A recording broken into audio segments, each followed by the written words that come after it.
So 9 years ago, I got a little iPad Air to use for reading sheet music. I was traveling, I was teaching online, I needed this to be able to have my students' music with me without physically bringing it with me. And it was great, I really enjoyed it, and I started using it for my own music, for performing, using a foot pedal to be able to change pedals, change pages in a way that I couldn't do with physical music. And then 4 years ago, I got the iPad Pro, the 12.9-inch iPad Pro, and an Apple Pencil. Aha! And that, to me, was, I'm not necessarily a game changer, but that actually boosted it to the point where I now am completely paperless. And I love it. I enjoy it. So I want to talk about those experiences and offer some thoughts if you are thinking of going paperless. I'm going to start by answering the two most common questions I get asked, I think, when people learn that I use an iPad exclusively. I use a tablet for music. And the first is, has anything ever gone wrong? Right? Has the iPad completely crashed while you're playing, or the foot pedal failed, or something like that? And the short answer is no, it hasn't. Now, that doesn't really mean anything. That's just an anecdote, right? Again, we as humans are really bad at analyzing risk. And so we kind of crave these anecdotes, these individual stories, but they don't really mean anything. Whether something happened for me or not says nothing about the actual likelihood of it happening for you or just in general. But it's been great. It's been fine for me. Everything's been super stable. Every once in a while, maybe I press twice in a row and turn 2 pages inadvertently, but it's easy to fix. Just turn back a page. And again, for me, most of the time when I'm performing, I'm actually performing from memory, so I'm not even using the sheet music. But I understand this concern because it feels much more ephemeral, that all these little ones and zeros stored on the tablet, they could just disappear and then crash and boom, whereas a physical music feels much more solid and stable, and it's there to stay. So I understand that, but it's not something I think about. I never even worry about it, and it's been fine for me. It's been great, no problem. Then the second question that people ask is, well, I'm thinking of maybe going digital, but I have a big paper collection and I can't imagine trying to get it all on the iPad. And I hear you. I have a big file folder full of music, paper music. And what I would say to that is, first of all, you might have more in PDFs than you might think. These days when you're buying new music, it might be PDFs already. So there you are. You might already have a bunch of stuff you could put on your tablet right away. And then, can you maybe do it a bit piecemeal? So I still have a bunch of music, lots of music that I have not scanned and is not on my tablet yet because I haven't needed it yet. And so, there's a piece I played 15 years ago and I'm thinking of playing it again. I'll go and scan it, but that's just one piece to scan and not thousands. So that makes it a little bit easier if you kind of can approach it a little bit more piecemeal, not everything at once, but just as you need it. And then my final suggestion is, for that stuff you do need, dedicate a day just to scanning and importing it into your tablet. So where you say, okay, I'm just going to work through all my gig music, for example, or anything I need on my tablet. Get your favorite podcast going or album, I don't know, reward yourself with your favorite dessert or something afterwards, set up a nice reward and just try and get through it all, or all the stuff you need immediately, and then kind of do it piecemeal. And then, not a question, but I think something that really does hold a lot of people back from at least trying sheet music on a tablet is the cost. And again, I hear you, it's expensive. So if I add up, so right now, if I were to suggest getting a new iPad, it would be the new iPad Air, the 13-inch. I just did a video talking about that. And here in Canada, in Canadian dollars, tax included, if I wanted to get that, and a foot pedal, and a pencil, and Fourscore, the app, and a case. This is a $25 case. It's not anything super fancy or expensive, but I think it's worthwhile having just to protect the iPad a little bit. That would cost me almost $1,400. which again depends on you and your situation, but that's a lot of harp strings, that's a lot of sheet music, that's a lot of lessons, or that could even be a small harp. So the cost is definitely, like, I hear you, it can be a big disincentive, or a big obstacle, or just something you have to think about. And we'll return to the cost, but I wanted to kind of give you then my experiences of using this larger iPad these last 4 years. And I want to start with something that I love, and that's actually just the screen, just reading sheet music. So again, I mean, reading sheet music, you don't have to love any aspect of it, right? The point is the music you're creating, not the sort of experience of reading the music. But I actually do really like the backlit screen. It's so nice. You don't have to worry about having good lighting. It's so clear. And then the ability to zoom in, to clarify if something's not quite certain. I find myself, on the occasion when I do use some paper music, I find myself doing that, trying to zoom in like this on the paper music. And that's something you just can't. I mean, you could take a photo nowadays with your phone of a piece of music if you can't quite make out what's going on in this tiny little printed spot and zoom in on that. But again, just to be able to easily zoom in is really nice. And then I really liked the pencil experience. That has been a big part of why I am now completely paperless and why I enjoy that experience. It's not perfect. So the pencil, every once in a while, will have a few hiccups, but I'm happy to put up with that. In general, it feels just like using a real pencil, except I don't have to remember to sharpen it, and it erases perfectly.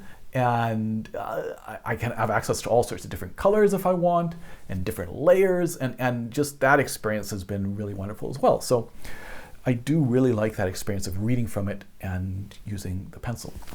One of the concerns I had when I originally got this and was wondering, is this now going to completely replace paper music for me, was when practicing, was it going to be annoying to be turning the page every page? So I don't use a foot pedal when I'm practicing. It's a bit, I find that too annoying and awkward. I don't want to use a foot pedal when I'm practicing. But of course, with this, we do have to turn pages every page, whereas with physical music, you can have 2 pages at once. Or if they're loose pages, you can even have 3 or maybe even 4 at once on the page. So you have to turn fewer pages. But it's been really a non-issue. Now again, for me, my goal is to always memorize pieces. So yes, I'm working on them and turning pages, but at a certain point, I no longer have to refer to the sheet music. So it's not as if I'm using it all the time. But again, turning pages is so easy and seamless on the iPad that it hasn't really been an issue, the fact that you have to do double page turns, twice the number of page turns. And I also love the fact that you can always see, with the half page turns, you can always see the upcoming page. You can see the end of one page and the beginning of the next. I have on Fourscore the double tap with 2 fingers set up to do a half page turn. So I have normal turns are full page, but then this will do a half page turn. And that can be great for practice. And again, something that you can't do with a physical piece of music, right? If I want to see the end of this page and the beginning of this next page, I can never see them at the same time unless I photocopy that. Now, as I say, it's not perfect. Every once in a while, as I say, the pencil maybe has a little bit of a hiccup. Suddenly the icon, the tool, it defaults to no tool at all, and I have to double tap to get back to a drawing tool or an eraser tool. The new Pencil Pro may improve that experience, as well as the hover ability. The M2 chip introduced the ability for the iPad to know when the pencil is near when it's hovering, and that Fourscore does take advantage of that. So this 2020 4th gen iPad is not the latest and greatest experience, but as is, it's still a really great experience. But that's me, right? That's me. And again, what I want to talk about here is sort of your experience, your relationship with technology. Because for me, I'm happy to overlook. It's easy for me to overlook a little glitch, for example, And I'm just in general, I'm pretty comfortable troubleshooting and learning, working with technology. Whereas it might be for some people that they always feel like they're fighting against technology. Things always fail for them. And part of that is perception, right? That maybe things fail the exact same amount, but for me, I'm kind of ignoring it and remembering the good parts. And for other people, they're ignoring the good parts and remembering the failures. But then also, if you're not maybe comfortable with troubleshooting and dealing with technology, then it might be that does lead to more failures for that person's experience than it does for me. So that's really worth thinking about. And just, again, your enjoyment of working and using technology, right? There is something wonderful and tactile about physical paper. And maybe that's something that you love and crave. And so then using an iPad is not going to be a nice experience for you. But again, for me, just the screen, the backlighting, and the larger screen size is amazing. I can't imagine how I used this for what was it, 5 years. The smaller screen size, amazing, and it's so nice and easy to read. And yeah, to me, easier for sure than reading paper music. What iPad should you get? Yo, what do you mean? What iPad should I get? I'm a pro. I get the iPad Pro. Well, right? Yes and no. So I did a video when I first got this 4 years ago, looking at, for example, the different screen size options and trying to talk about what iPad you should get and all my experiences. And I'd recommend going back and listening to that if you are thinking of getting an iPad for some more ideas of what an iPad can do. I want to briefly talk about two things that an iPad does really, really well that the tablet experience offers. One is turning pages. And this is something that it can do that is just impossible to replicate with paper music. So that's the ability to use a Bluetooth page turner and turn pages, for example, during a performance that you just couldn't do with paper music. Unless maybe you could have a page turner there, someone else turning pages for you, but on your own, it allows you to do it seamlessly and silently. And I say this as someone who plays a pedal harp, which involves both feet pressing pedals, but it's possible to do this, add this pedal action in as well. With a half page turns, it works, no problem. And it's even going to be more the case that it's seamless for you if you play some instrument that doesn't involve the feet. And the other thing that an iPad offers, that a tablet offers, is organization. That we can file that as a broad category that's much better on the tablet than it is in paper music. You have all of your library on this one device. So for travel, it's amazing. Again, for teaching online, to have all your students' music there and organized, it's fantastic. You can always find the music that you want instead of looking through your file cabinet and, oh no, actually I think I left it over there. And blah, blah, blah. It's all right there. And the sort of the organizational aspect is amazing. I do want to mention one thing that paper music does better, and that's the ability to look at two pieces of music or two pages and compare them at the same time. You can kind of do this on the iPad by opening up two instances of Fourscore, for example, but then you're looking at it this way, and they're quite small, and it's a little bit a bit awkward.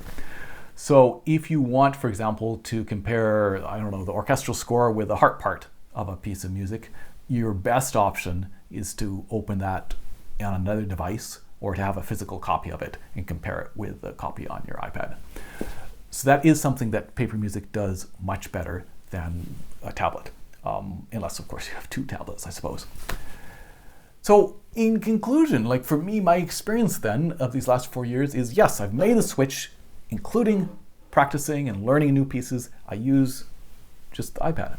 And it's not only been fine, it's been actually enjoyable. So again, all the organizational aspects that I'd be using it for anyway, the teaching and traveling, but actually I really enjoy the screen, that experience. But is that something for you? I think one of the biggest obstacles, of course, to using a tablet for sheet music is the cost. And I imagined this thought experiment of what if iPads were free? What if any musician could get an iPad and a pencil and a foot changer foot pedal, and it was free. Would we all be using iPads for sheet music? And I think not necessarily. So this comes back to this idea of what is your relationship with technology? Is it going to drive you crazy trying to get sheet music onto the iPad? Or finding that, things are disappearing and maybe backing things up well and losing stuff, or just fighting with a pencil maybe, or being able to troubleshoot. Again, for me, the experience has been fantastic over all these 9 years, but I'm pretty happy working with technology.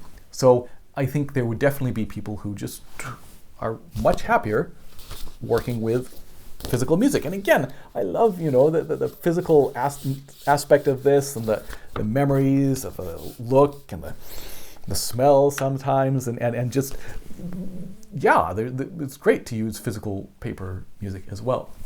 Of course, iPads are not free. They're actually quite expensive. So let's look at the cost and what iPad you perhaps should get. So right here in May 2024, if you're looking at a new iPad, I think the newly announced iPad Air, the 13-inch iPad Air, looks like a perfect fit for what we want. We don't need the power of the Pro, and we do want the bigger screen, and the new Apple Pencil Pro looks quite attractive. In the future, who knows what the options are going to be, but right now, that would be the one I would suggest if you want to buy something new.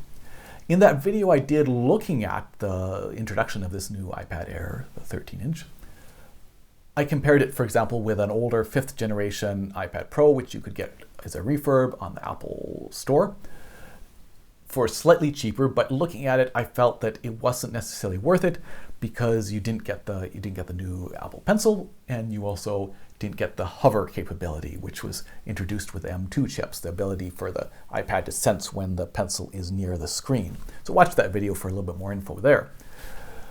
But it could be worth it to go back and get an older generation iPad. Again, I was looking at the Apple Refurb store. You could go on used markets and maybe get it for less. It's worth kind of thinking about the longevity and the sort of the cost per year of what you're getting. So that if you get something older, but it lasts for a few years less, then maybe the cost per year ends up being the same, even though it was cheaper or maybe even more expensive. So that's worth being aware of as well. I think if you are looking at older generation iPads, I would be looking at 3rd generation or later, because that introduces the Apple Pencil 2 rather than the Apple Pencil 1. So I think the Apple Pencil 2 is what you want, unless you're getting the Apple Pencil Pro, which is only on the newest announced iPads. With the 6th generation, which is quite recent at this point in time, but the 6th generation is the M2 chip, which offers the hover. So I think that would be the next sort of big upgrade then. So I guess it would depend on the price and the options and how comfortable you are buying in various different used markets. But if you want something new, my recommendation would be the new iPad Air 13. It would cost me about almost $1,400 Canadian to get all those things and get into using an iPad for sheet music. And so if you imagine that I use that for 10 years, which that's pushing it, I think, especially for battery life, but it's possible. And it could be, so I had a foot pedal fail at one point, it broke. So again, you might have to end up paying a little bit more, but even in the best case scenario, 10 years, $1,400, it's costing you $140 a year to use an iPad for sheet music. And again, that might be sound like a great bargain considering all the advantages it brings to you, or it might sound like a ridiculous amount of money to pay and might as well spend that money on strings and new sheet music and new harps and harp lessons and all these good things. So again, it's going to depend on your circumstance. So what sort of conclusion can I offer you? Well, first of all, just my own experience, right? That now using this bigger iPad and this pencil, it has been a very enjoyable experience. I am now completely paperless and I'm enjoying it. It's great. I love the backlighting, the ease of reading the iPad. It's been fantastic. I love the ease of the pencil, being able to easily write and erase in different colors. And it's been great. Great experience for me. But does that mean it will be a great experience for you?